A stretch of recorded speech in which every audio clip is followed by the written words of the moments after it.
Bismillahirrahmanirrahim. Assalamualaikum warahmatullahi wabarakatuh. Innal hamdalillah nahmaduhu wa nasta'inuhu wa nastaghfiruh wa natubu ilaihi wa na'udzu billahi min shururi anfusina wa min sayyiati a'malina. Man yahdihillahu fala mudhillalah wa may yudlil fala hadiyalah. Wa asyhadu an la ilaha illallah wahdahu la syarikalah wa asyhadu anna Muhammadan abduhu wa rasuluh. Salawatu rabbihi wa salamuhu alaihi wa ala alihi wa sahbihi ajma'in. Amma ba'd. Ma'asyiral muslimin wal muslimat, kaum muslimin dan muslimat yang semoga senantiasa dimuliakan oleh Allah Azza wa Jalla. Kita panjatkan puji syukur kepada Allah karena nikmat-nikmatnya, hidayah, taufik, kita semua bisa hadir di majelis ini untuk sama-sama menuntut ilmu agama. Kenikmatan yang besar apabila orang digerakkan hatinya untuk mau belajar ilmu agama, karena bertanda itu adalah orang baik. Kata Nabi sallallahu alaihi wasallam, "Man yuridillahu bihi khairan yufaqihu fiddin." Siapa yang Allah inginkan kebaikan pada dirinya, maka Allah akan fahamkan dia dalam urusan agama. Oleh karena itu, mari sama-sama kita saling menasihati untuk tetap menuntut ilmu agama sampai akhir hayat kita. Salawat dan taslim semoga tetap tercurahkan kepada junjungan kita Nabi besar Muhammad sallallahu alaihi wasallam, juga kepada seluruh keluarganya, para sahabatnya dan umatnya yang setia mengikuti tuntunannya sampai hari kiamat. Kaum muslimin dan muslimat yang kami hormati, insyaallah kita lanjutkan sebagaimana biasanya membahas kitab Al-Kabair, dosa-dosa besar, yang ditulis oleh Imam Az-Zahabi rahimahullahu taala. Kita masuk pada Al-Kabiratul Hadiyatu wal Khamsun, dosa besar yang ke-51. Pembahasan sebelumnya yaitu tentang dosa besar menyakiti kaum muslimin. Menyakiti kaum muslimin atau mencaci maki kaum muslimin, menghina, ini termasuk dosa besar. Adapun dosa besar yang ke-51 ini yaitu menyakiti wali-wali Allah atau memusuhi wali-wali Allah. Kalau kaum muslimin biasa, karena tingkatan kedudukan manusia atau kedudukan orang-orang beriman di sisi Allah itu bertingkat-tingkat, berbeda-beda. Ada yang biasa, ada yang sangat istimewa. Nah, di antara yang sangat istimewa itu adalah wali-wali Allah Subhanahu wa taala. Nah, menyakiti kaum muslimin biasa saja itu sudah menjadi dosa besar, apalagi menyakiti wali-wali Allah, kekasih-kekasihnya Allah, maka tentu dosanya lebih besar daripada menyakiti orang muslim biasa. Dan secara umum ya, menyakiti wali-wali Allah itu kita melihat secara zahirnya.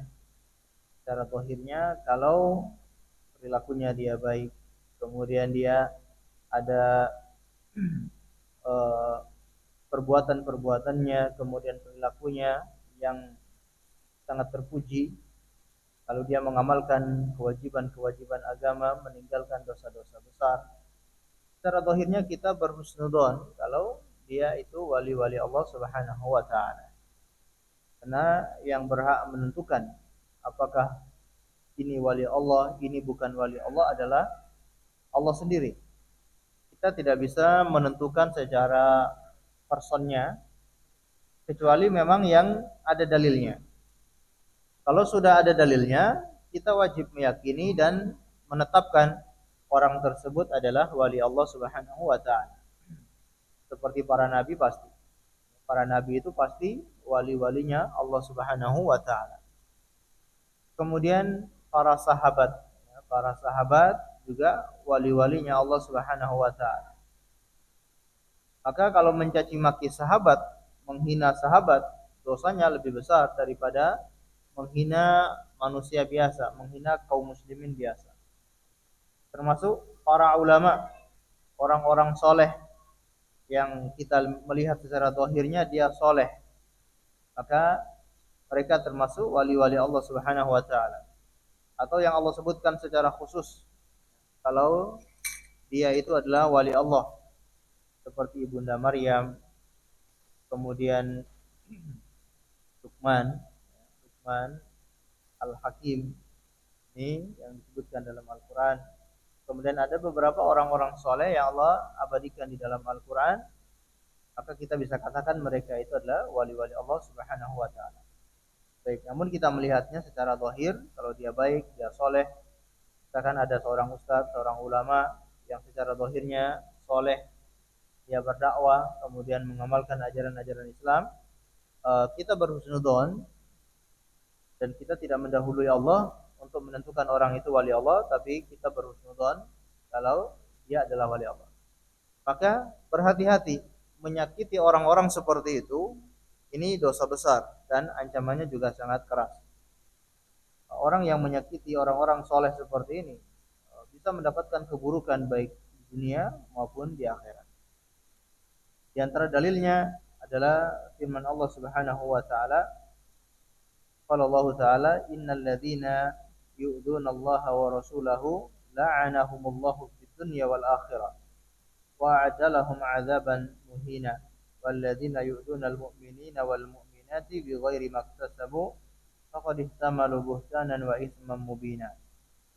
Sungguhnya orang-orang yang menyakiti Allah dan juga Rasulnya, maka bagi mereka laknat Allah baik di dunia maupun di akhirat. Dan Allah menyediakan bagi mereka azab yang menghina, yang sangat menghinakan.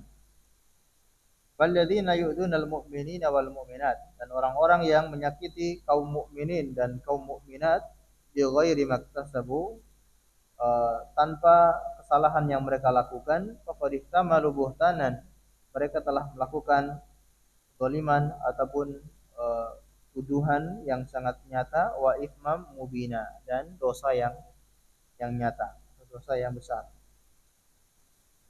Kemudian di antara ciri-ciri wali-wali Allah Subhanahu wa taala sebagaimana Allah jelaskan dalam Al-Qur'an surat Fussilat ayat 30, innal ladzina qalu rabbuna Allah tsumma istaqamu tatanazzalu alaihimul malaikatu alla takhafu wa la tahzanu wa abshiru bil jannah allati kuntum tu'adun nahnu awliya'ukum fil hayatid dunya wa fil akhirah walakum fima tashtahi anfusukum walakum fiha ma tad'un. Sungguhnya orang-orang yang berkata Tuhan kami adalah Allah, kemudian mereka istiqomah, akan turun kepada mereka para malaikat untuk memberikan kabar gembira. Para malaikat itu berkata kepada mereka, alla takhafu wa la tahzan. Jangan kalian bersedih, jangan kalian takut. Wa abshiru bil jannah, bagi kalian ada kabar gembira yaitu dengan surga. Allati kuntum tu'adun, yang dengannya kalian disediakan. Jadi ini biasanya menjelang mereka meninggal dunia. Orang-orang yang beriman kepada Allah lalu mereka istiqomah menjelang meninggal dunia, datanglah para malaikat memberikan kabar gembira, jangan takut. Jangan takut terhadap apa-apa yang sudah engkau lewati yang di masa lalu. Perkara-perkara dunia enggak usah takut. Wala tahzanu, jangan sedih untuk masa depan. Ya, tentang masalah akhirat kamu enggak usah sedih. Mendapatkan kabar gembira yaitu dengan mendapatkan surga yang dijanjikan oleh Allah Subhanahu wa taala. Nahnu awliya'ukum fil hayatid dunya wa fil akhirah. Kamilah wali-wali bagi kalian di dunia maupun di akhirat. Walakum fiha ma tashtahi anfusukum, dan bagi kalian yaitu balasan-balasan yang sangat kalian sukai, balasan-balasan yang sesuai dengan keinginan kalian, keinginan jiwa kalian. Walakum fiha ma tad'un, dan bagi kalian apa saja yang telah dijanjikan. Nuzulan min ghafurir rahim, itulah hidangan, sambutan yang Allah sediakan, ya, min ghafurir rahim, dari Allah yang Maha Pengampun lagi Maha Penyayang. Jadi dari ayat ini kita bisa melihat bahwa ciri-ciri orang itu menjadi wali Allah adalah beriman dan istiqomah. Kalau ada orang yang beriman, dia beriman kepada Allah, dia mengikuti baginda Rasulullah, lalu dia istiqomah menjalankan ajaran-ajaran Islam, istiqomah menjauhi perbuatan-perbuatan dosa, maka itulah wali-wali Allah. Jadi wali Allah itu tidak dilihat dari kehebatan-kehebatan di luar kebiasaan manusia. Karena kebanyakan manusia itu melihat wali-wali Allah itu dari sisi memiliki kemampuan, memiliki kehebatan di luar manusia, di luar kebiasaan manusia. Kalau dia bisa berjalan di atas air, dia bisa terbang di atas udara, dia bisa menebak apa yang ada di rumah orang, atau menebak tanggal lahir orang, menebak rahasia-rahasia orang. Mereka sangat mudah mengklaim bahwa orang ini wali Allah. Padahal tanda itu sebagai wali Allah bukan dari situ, bukan dari kehebatan-kehebatan seperti itu. Kalau hanya kehebatan-kehebatan seperti itu, makhluk-makhluk yang lain seperti jin dan seterusnya, syaitan, mereka juga mampu. Atau orang-orang yang belajar ilmu sihir, mereka juga bisa diberi kemampuan seperti itu. Bisa terbang, bisa berjalan di atas air, bisa makan apa yang keras-keras, makan paku yang tajam, makan botol. Kalau orang punya ilmu sihir bisa seperti itu. Itu bukan ciri wali Allah Subhanahu wa taala. Apalagi orang yang sudah tidak punya ingatan. Orang yang ingatannya sudah hilang itu dianggap wali Allah, ini sungguh keterlaluan. Orang gila dianggap wali Allah. Pengemis misalkan ya, dianggap wali Allah Subhanahu wa taala. Ya bisa jadi memang wali Allah dia orangnya enggak kelihatan.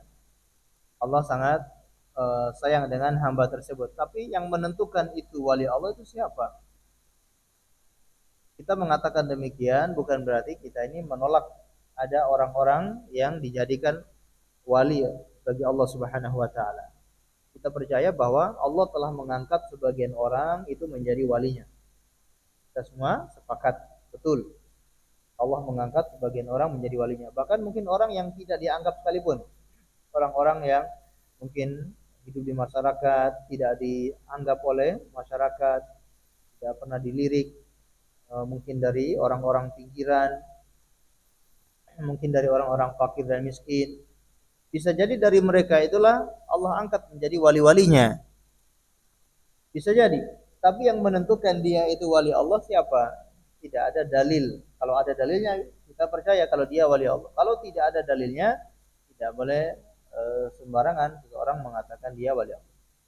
Tapi kalau ada orang yang beriman, kemudian istiqomah, menjalankan kewajiban-kewajiban, meninggalkan yang haram-haram, kita berhusnudzon dan kita uh, berharap semoga orang tersebut menjadi wali Allah. Baik. Ada juga ciri-ciri wali-wali Allah yang disebutkan oleh uh, seorang ulama, yaitu Imam As-Suyuti. Kata Imam As-Suyuti rahimahullahu taala, qala Suyuti rahimahullahu taala, khamsun khisalin fil atfal law kanat fil kibari ma'a rabbihim lakanu awliya. Ada tiga perangai atau tiga perkara yang ada pada anak-anak. Seandainya ada 5 perkara yang ada pada anak-anak. Seandainya 5 perkara itu ada pada orang dewasa terhadap Tuhannya, maka dialah wali-wali Allah. Ada 5 perkara, dan 5 perkara ini ada pada jiwanya anak-anak, fitrahnya anak-anak. Nah, kalau jiwa semacam ini diterapkan oleh orang yang dewasa terhadap Tuhannya, itulah wali-wali Allah Subhanahu wa taala. Al-awwal, yang pertama, la yahtamuna birrizq. Enggak pernah mempermasalahkan masalah rizki. Enggak pernah bingung soal rizki. Enggak ada yang seperti itu? Kalau rezeki nggak bingung. Kalau ada yang seperti itu, insya Allah wali-wali Allah.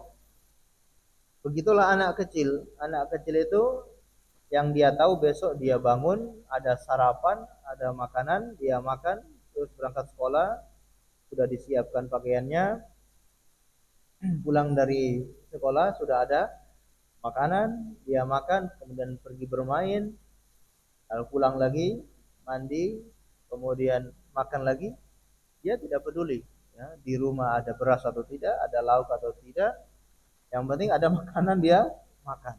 Itu anak kecil. Nah, kalau ada orang yang seperti itu hidupnya, ya orang dewasa yang dia sangat tawakal kepada Allah Subhanahu wa taala, tidak mempersoalkan masalah rezekinya dia, maka itu tanda wali-wali Allah Subhanahu wa taala. Ini bukan berarti dia pasrah, tidak bekerja, tidak mencari nafkah. Ketika ditanya kenapa enggak kerja, kenapa enggak cari nafkah, ya, saya wali Allah. Saya tawakal kepada Allah. Tawakal harus sudah selesai kita bekerja, dia sudah berusaha semaksimal mungkin, dia mau bisnis misalkan dia sudah berusaha, dia sudah mempelajari, dia sudah melihat di lapangan, dia sudah cari segala macam informasi, kemudian dia jalankan usaha. Kalau seandainya tidak dapat rezeki, itulah sudah tawakal kepada Allah Subhanahu wa taala. Ini yang pertama, ciri-ciri wali Allah itu selalu tawakal kepada Allah, tidak khawatir masalah rezeki. Selalu yakin rezekinya dia itu sudah ditentukan sama Allah dan tidak akan tertukar. Perkara yang kedua, wala yashkuna min khaliqihim idza maradu. Mereka tidak mengeluh kepada pencipta mereka apabila mereka sakit. Kalau mereka sakit, tidak mengeluh kepada Tuhan mereka. Sebagaimana anak kecil, kalau dia sakit, pasrah. Ya, anak-anak itu kalau sakit ya udah, mau demam, mau apa, mau dibawa ke rumah sakit atau tidak, ya namanya anak kecil, pasrah saja. Nah, wali-wali Allah Subhanahu wa taala mereka tidak mengeluh kepada Tuhan mereka, artinya mereka menerima takdir yang Allah takdirkan kepada dirinya. Ketika ditimpa musibah, ketika diuji dengan penyakit, diuji dengan rasa sakit, dikasih sakit ini sakit itu, dia ridho, dia menerima semua takdir Allah Subhanahu wa taala. Kalau ada yang seperti itu, ini ciri-ciri wali Allah. Ketika diuji dengan musibah, dengan sakit, dengan kekurangan ini itu, dia selalu menerima ketentuan Allah Subhanahu wa taala. Yang ketiga, wa ya'kuluna ta'ama mujtami'in. Mereka makan makanan itu selalu bersama-sama. Sukanya selalu bareng-bareng. Bagaimana anak kecil kalau makan bareng-bareng, makan bersama-sama itu semakin semangat, semakin senang. Berbeda ketika anak-anak itu makan sendirian, mungkin satu suap dua suap sudah tidak nafsu lagi. Tapi kalau bareng-bareng sama temannya, wah, makannya sangat lahap. Apalagi diiming-imingi lomba siapa yang duluan habis. Itu saling berlomba. Artinya mereka sangat senang makan bersama-sama. Nah, wali-wali Allah kalau soal makanan, soal membagi-bagikan makanan, soal menyalurkan rezekinya, itu dia sangat senang. Dia senang kalau makan itu orang lain juga ikut makan. Dia senang kalau dia punya rezeki, orang lain juga ikut merasakan. Dia senang, suka memberi kepada orang lain. Nah, ini ciri-ciri wali-wali Allah Subhanahu wa taala. Yang keempat, wa idza khafu jarrat uyunahum bidumu. Apabila dalam kondisi takut, maka matanya mudah mengalirkan air mata. Anak kecil ketika dia dimarahi, ketika dia dalam kondisi takut, sangat mudah anak kecil itu menangis. Begitulah wali-wali Allah, sangat mudah bagi mereka untuk menangis ketika takut, ingat azab Allah, ingat akan siksaan-siksaan Allah, sangat mudah bagi mereka untuk menangis. Ini Ini ciri-ciri wali Allah. Yang kelima, wa idza takhasamu tasara'u ila sulhi. Apabila mereka berselisih, mereka bersengketa atau mereka bermusuhan, cepat sekali untuk berdamai. Anak kecil ya, seperti itu. Dalam satu kali permainan itu bisa 3-4 kali mereka bermusuhan kemudian berdamai. Main bola, senggol sedikit, akhirnya tengkar. Habis bertengkar, damai lagi, main lagi. Habis itu bertengkar lagi, tidak pernah punya rasa dendam. Jadi anak kecil itu nggak pernah rasa dendam ketika mereka bersengketa, mereka ada permusuhan dengan temannya, selalu cepat sekali untuk berdamai. Itulah wali Allah ketika mereka punya permusuhan, sengketa dengan sesama mereka, cepat sekali untuk damai, tidak berlarut-larut. Rasulullah SAW memberikan batasan waktu, yaitu berapa hari? 3 hari ya. Kalau sudah lebih dari 3 hari, maka tidak boleh lagi sesama muslim itu saling bermusuhan. Ada yang seperti itu, insya Allah berarti wali Allah. Baik, ini disebutkan dalam kitab Husnil Muhadarah yang disebutkan oleh Imam As-Suyuti rahimahullahu taala. Baik, tadi kita sebutkan ciri-ciri wali-wali Allah tersebut, kemudian kita melihat secara zahirnya dia orang soleh, dia orang baik, ibadahnya bagus, akhlaknya juga bagus, maka jangan coba-coba disakiti, jangan coba-coba dimusuhi. Karena kalau seseorang yang memusuhi wali-wali Allah Subhanahu wa taala, Allah sendiri yang akan mengadakan peperangan dengan orang tersebut. Disebutkan dalam hadis qudsi, kata Nabi sallallahu alaihi wasallam, yaqulullahu tabaraka wa taala, ma taqarraba ilayya 'abdi bi syai'in afdala min adai maftaratu alaihi.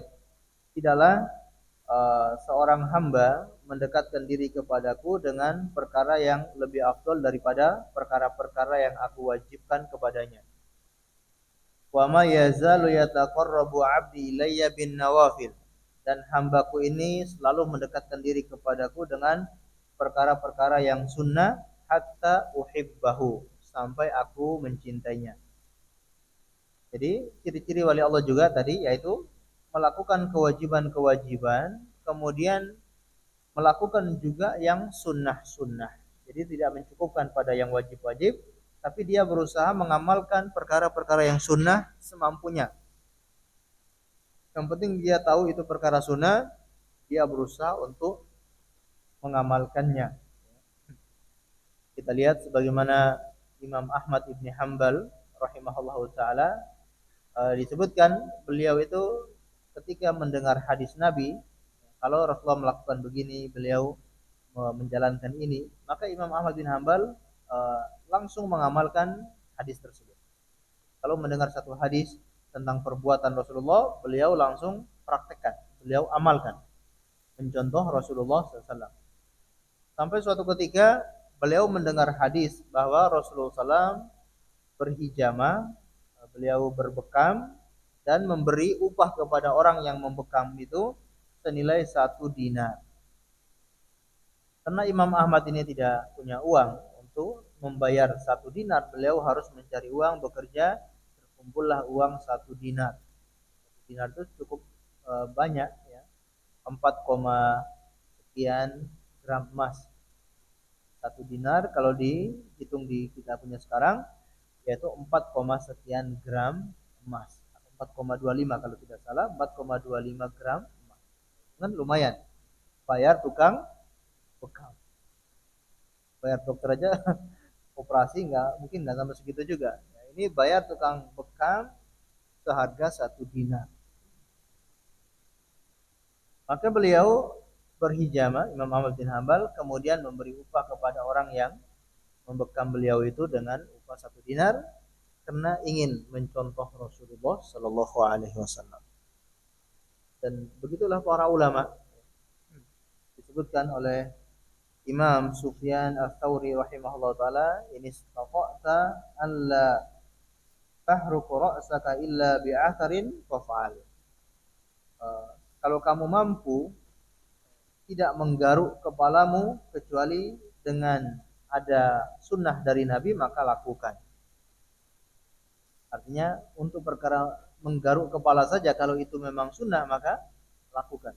Atau perkara-perkara yang sepele, yang remeh, kalau itu ada contohnya maka lakukan. Oh ternyata perkara ini pernah dilakukan oleh Nabi Shallallahu Alaihi Wasallam, maka lakukan. Ya. Jadi sebisa mungkin kita itu dalam kehidupan ini berusaha mencontoh Nabi Shallallahu Alaihi Wasallam. Ya. Contoh misalkan kita tahu Rasulullah SAW itu sholat pakai sendal, maka kita coba mempraktekkan, walaupun tidak di masjid, ya. Sholat di rumah, di dalam kamar, coba sholat pakai sendal. Ada yang sudah pernah? Selama hidup ini sholat pakai sendal itu. Kalau pakai kaos kaki mungkin sering ya, kita sholat pakai kaos kaki, kita dalam kondisi dingin, atau ibu-ibu yang sholat pakai sendal ini ya, kadang-kala jarang diamalkan. Kita coba mengamalkan sunnah-sunnah tersebut yang mungkin jarang ditinggalkan oleh kebanyakan orang. Apalagi sekarang di masjid-masjid ini sudah dipasang karpet, sudah keramik, sudah bersih. Sulit orang itu sholat pakai sendal di masjid. Begitu baru masuk ke tangga sudah langsung diusir sama takmirnya. Mas sendalnya jangan dipakai gitu. Apalagi habis musim hujan. Musim hujan, lumpur banyak. Ini sulit mengamalkan kalau di zaman kita sekarang di masjid-masjid sekarang ini. Nah itu bisa kita jalankan, praktekkan di dalam rumah. Tentunya sendal yang ya lentur, sendal yang tidak keras. Kalau sendal dari kayu kayaknya jangan itu ya, terlalu keras. Malah kakinya sakit. Baik. Jadi ciri-ciri wali-wali Allah Subhanahu wa taala yaitu mereka di samping menjalankan yang wajib-wajib, mereka juga menjalankan yang sunnah-sunnah. Kemudian kata Allah Subhanahu wa taala, kalau sudah seperti itu sampai aku mencintainya. Fa idza ahbabtuhu kuntu sam'al ladzi yasma'u bihi wa basarahu alladzi yubsiru bihi wa yadahu allati yabtishu biha. Kalau sudah aku mencintainya, maka aku menjadi pendengaran yang dengannya dia mendengar. Aku menjadi penglihatan yang dengannya dia melihat. Aku menjadi tangan yang dengannya dia meraba atau dia menggunakan tangan. Dan aku menjadi kakinya dengannya dia melangkah. Allah ya, kalau sudah Allah mencintai hamba tersebut, maka Allah selalu memberi dia hidayah kemana-mana, dituntun sama Allah. Mau berbuat dosa, dibikin tidak suka dengan dosa itu. Mau melihat yang haram, mau berkata yang haram, Allah bikin dia tidak suka dengan perkara-perkara yang haram. Allah bikin dia suka dengan perkara-perkara yang baik-baik. Nah, ini kalau Allah sudah mencintai hamba tersebut. Wala in sa'altani la'utiyannahu. Kalau dia minta sesuatu kepadaku akan aku beri. Wala in da'ani la'ajibannahu. Kalau dia berdoa kepadaku pasti aku akan ijabahi. Wala nista'adani la'idannahu. Kalau dia mohon perlindungan kepadaku, pasti aku akan melindunginya. Wa ma taraddatu an syai'in ana fa'iluhu. Dan segala sesuatu yang dia butuhkan, akulah yang akan melindunginya. Dalam hadis qudsi itu kata Allah Subhanahu wa taala bagi hamba-hambanya yang Allah cintai menjadi wali-wali Allah itu dalam sebagian riwayat disebutkan barang siapa yang menyakiti wali-wali Allah faqad adantu bil harbi, ya, maka aku akan lakukan peperangan dengannya. Atau sebagaimana kita baca hadis yang berikut ini, qala Nabi sallallahu alaihi wasallam yaqulullahu taala man adali waliyan faqad adantuhu bil harb, ya. Barang siapa yang menyakiti wali-waliku faqad adantuhu bil harb, maka aku telah mengumumkan peperangan dengan orang tersebut. Siapa yang bisa berani untuk berperang dengan Allah, yang bisa menang berperang dengan Allah? Tidak ada yang bisa. Maka pasti akan celaka, binasa, dan pasti akan mendapatkan keburukan kalau dia menyakiti wali-wali Allah. Wa fi lafdin faqad bazaroni bil muharabah. Siapa yang menyakiti wali-waliku kata Allah, maka orang itu telah mengajak duel dengan saya kata Allah. Siapa yang bisa menang kalau berduel dengan Allah Subhanahu wa taala? Hadis sahih. Wa fil hadis ya Abu Bakrin in kunta aghdabtahum laqad aghdabta rabbak, yakni ba'da fuqara'il muhajirin. Hadis berikutnya adalah pesan Nabi SAW kepada sahabat Abu Bakar As-Siddiq. Wahai Abu Bakar, kalau kamu membuat mereka marah, maka engkau telah membuat Tuhan mereka marah kepadamu. Jadi kisah ini disampaikan oleh perawi tentang Abu Bakar yang melarang orang-orang fuqara dari kalangan muhajirin. Disebutkan hadisnya yang lengkap, yaitu fi mana qalahu anna Abu Sufyan marra bi Salman wa Suhaib wa Bilal wa haula'i thalathatu kulluhum min mawali. Bahwasanya Abu Sufyan ketika itu masih kafir. Dia panglima pimpinannya orang-orang kafir yang sering menyakiti kaum muslimin. Bahwasanya Abu Sufyan lewat di hadapannya Salman Al-Farisi, kemudian Suhaib Ar-Rumi, kemudian Bilal. Dan tiga orang ini mereka itu mawali, mantan budak orang yang fakir. Kemudian ketika melihat Abu Sufyan, tiga orang ini mengatakan, ma akhadta suyufullahu min aduwillahi ma khudhuha. Pedang-pedang Allah itu belum menunaikan haknya untuk musuhnya Allah ini. Jadi pedang-pedang Allah ini belum menunaikan haknya. Pedang-pedang ini bisa dikatakan menunaikan haknya kalau dia sudah menebas lehernya Abu Sufyan. Kalau belum menebas Abu Sufyan, pedang-pedang ini belum dikatakan menunaikan haknya Allah Subhanahu wa taala. Jadi menurut mereka ya, Abu Sufyan ini belum saatnya, atau kapan saatnya Abu Sufyan ini pedang-pedang ini menebas lehernya. Nah, mereka sangat tidak suka dengan Abu Sufyan. Dia musuhnya kaum muslimin, dia kafir, dia pimpinannya orang-orang kafir yang sering menyakiti kaum muslimin.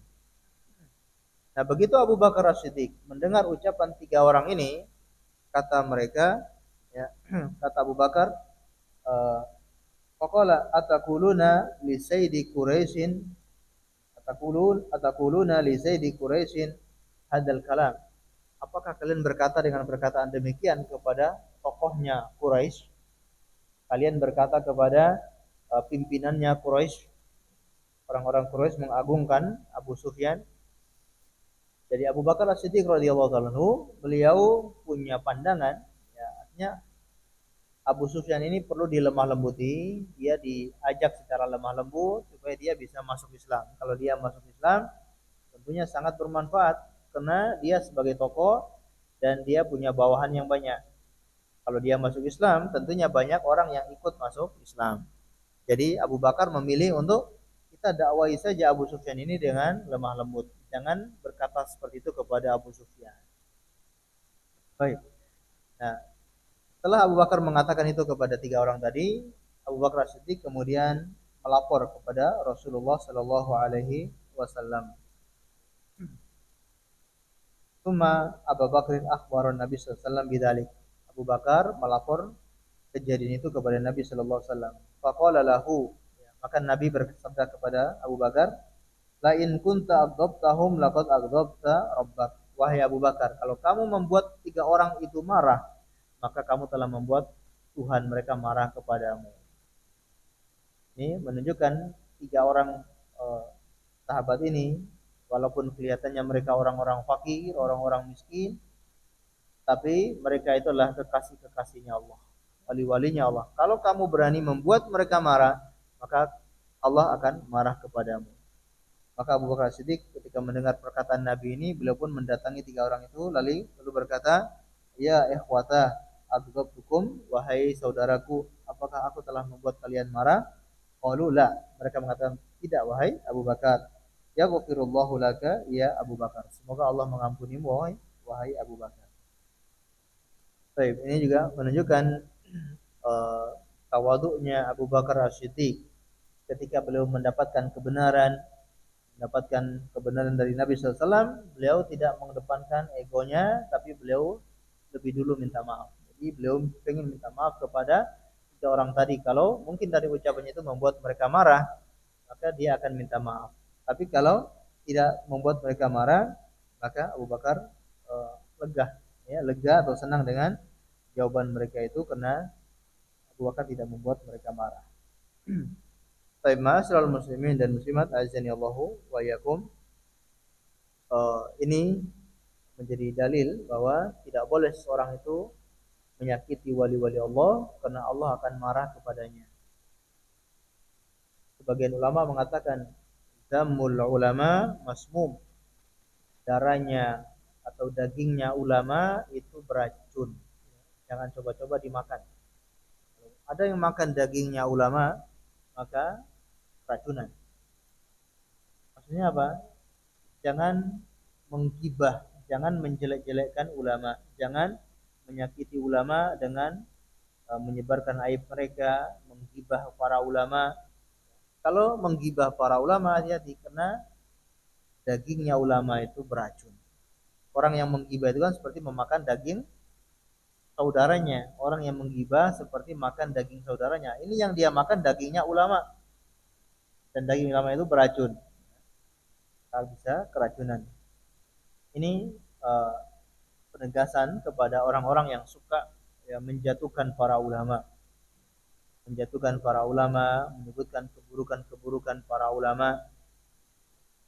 Adapun kalau kita menyebutkan keburukan, ya, bukan menyebutkan keburukan para ulama, tapi kita menyebutkan kesalahan-kesalahan ulama, ini wajib.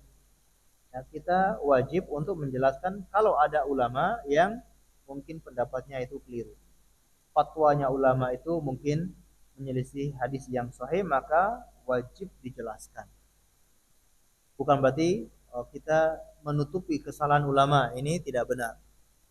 Dan ketika seorang menjelaskan kesalahan ulama kepada kaum muslimin, itu dia tidak sedang menjatuhkan martabat ulama.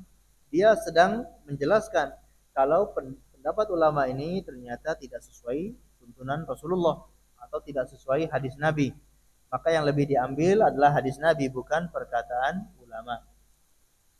Jadi perlu kita bedakan antara menjelek-jelek atau menghina ulama, merendahkan kedudukan ulama dengan menjelaskan kesalahan ulama. Karena kalau kita berbicara tentang menjelaskan kesalahan ulama itu berdasarkan dalil. Adapun menjelek-jelekkan ulama biasanya itu berdasarkan hawa nafsu. Dia karena mungkin benci dengan ulama tersebut, dia sebutkan keburukan-keburukannya. Padahal keburukan-keburukan itu tidak sesuai dengan dalil. Adapun pendapat-pendapat ulama yang menyelisih dalil wajib kita jelaskan. Dan kita ulangi lagi, sama sekali tidak merendahkan ulama jika menjelaskan kesalahan ulama. Allahu a'lam bishawab. Baik. Ma'asyiral muslimin dan muslimat, azani Allahu wa iyyakum. Pembahasan berikutnya yaitu dosa besar yang ke atsaniyatu wal khamsun. 52 isbalul izar ta'azzuzan wa nahwihi.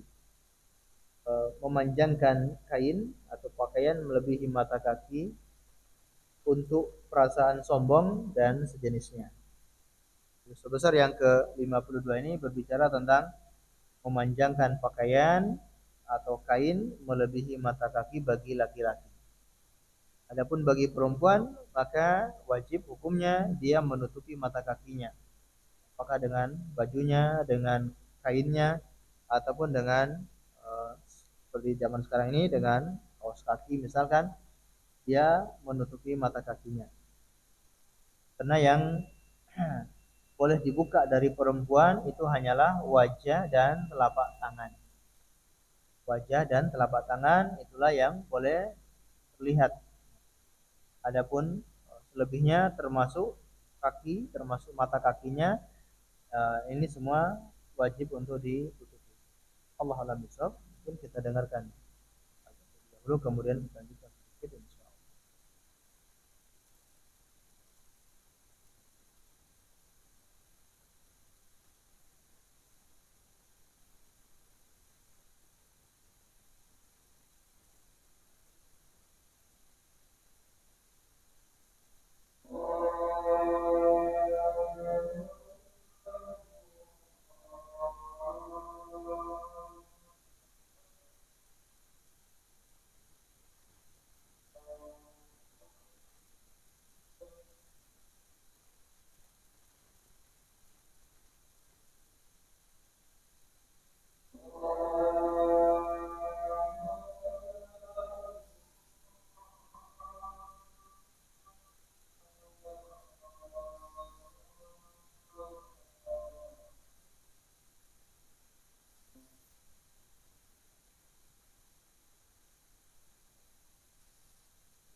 Ma'asyiral muslimin wal muslimat, a'azzani Allah wa iyyakum.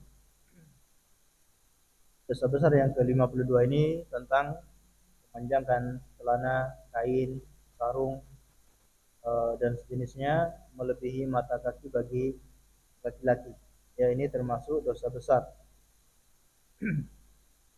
Baik. Eh, para ulama berbeda pendapat kalau tidak sombong memanjangkan pakaian melebihi mata kaki, kalau tidak sombong itulah yang diperselisihkan. Kalau dia memanjangkan pakaiannya melebihi mata kaki, lalu ada unsur kesombongan, sepakat para ulama ini tempatnya di neraka. Adapun yang diperselisihkan adalah kalau tidak ada unsur kesombongan. Walaupun demikian, seorang muslim selalu berhati-hati kalau di sana ada ancaman. Walaupun para ulama berbeda pendapat, dia lebih berhati-hati, dia memilih yang lebih selamat. Karena yang diperselisihkan itu adalah pakaian yang melebihi mata kaki. Kalau pakaiannya tidak melebihi mata kaki, kira-kira diperselisihkan atau tidak? Tidak diperselisihkan. Kalau pakaiannya, celananya, sarungnya sudah di atas mata kaki, maka dia sudah aman, tidak diperselisihkan. Bahkan ini termasuk sunnah Nabi Shallallahu Alaihi Wasallam. Rasulullah SAW ketika melihat ada orang yang pakaiannya, kainnya atau jubahnya melebihi mata kaki, beliau bersabda, "Irfa saubak, angkat pakaianmu, jangan sampai melebihi mata kaki." Begitupun sahabat Umar bin Khattab radhiyallahu taala ketika beliau ditikam oleh seorang majusi Abu Lu'lu'ah, di saat beliau sakit itu ada orang yang datang menjenguk, dan orang ini ternyata bajunya atau sarungnya melebihi mata kaki. Sempat-sempatnya dalam kondisi sakit itu Umar bin Khattab mengingatkan orang ini, "Irfa saubak, angkat pakaianmu karena itu lebih takwa kepada Tuhanmu, lebih bersih dari noda ataupun dari najis." Jadi ini perkara yang penting yang harus kita perhatikan, yaitu masalah pakaian. Karena agama kita ini agama yang sempurna, segala sisinya diatur oleh agama Islam. Termasuk cara berpakaian juga diatur oleh syariat Islam. Kita berusaha mengikuti tuntunan Nabi Shallallahu Alaihi Wasallam walaupun dalam masalah berpakaian. Dan insya Allah lebih lanjut kita bahas di pertemuan akan datang karena ini cukup panjang. Kita akhirkan sampai di sini. Semoga bermanfaat untuk kita semuanya. Sebelum kita akhiri, barangkali mungkin ada yang ditanyakan, kami persilakan.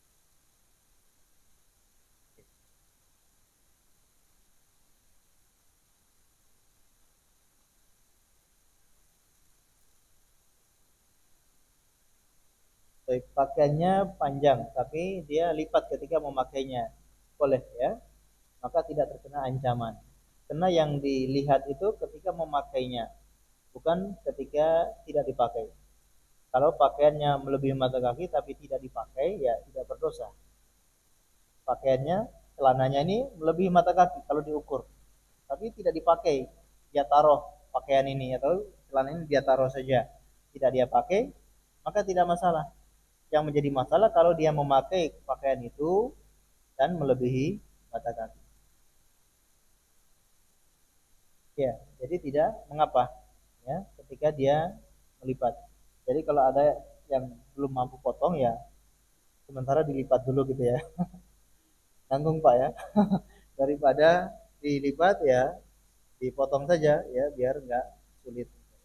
Tapi kalau bagi yang mungkin eh, belum bisa dipotong, ya sebaiknya dilipat terlebih dahulu karena untuk menghindari ancaman yang sangat keras ya, dari Nabi Shallallahu Alaihi Wasallam.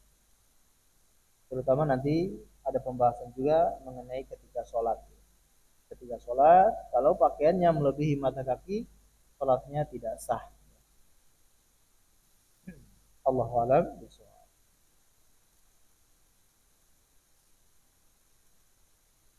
Lain, baik.